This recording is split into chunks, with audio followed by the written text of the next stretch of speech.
हे, बैठो अंजलि। आओ अंजलि, बैठो। बैठ जाओ अंजलि।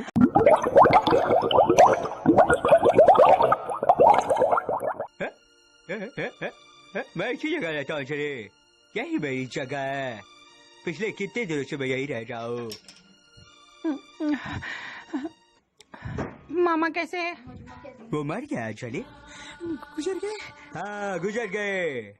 मैंने उसे कितनी बार समझाया कि बार बार लॉकडाउन है, वायरस है। देव मुझे भी यहाँ पर घुटन से बेचो, सॉरी काफी। मैं बाहर घूमने जा रही हूँ अभी। अंजलि, मैं तुम्हें बाहर जाने दे दूँ? ये हो नहीं सकता। तुम बाहर चली जाओ, ये मैं होने नहीं दूंगा। चुप करो तुम। मैं लॉकडाउन का पालन करती हूँ, ठीक है ना? और ज्यादा काबिल मत बनो। मैं सिर्फ छत जा रही हूँ घूमने के लिए, मास्क लगा के।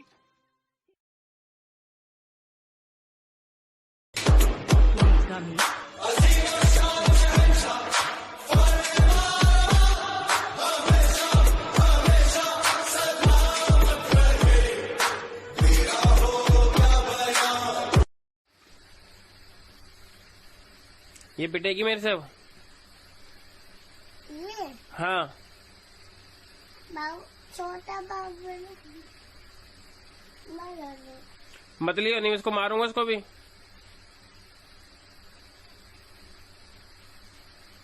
समझ गई ना? और इसके पड़ेंगे, इसके ये छुटंगी के। ये देख कैसे कर रही है ये।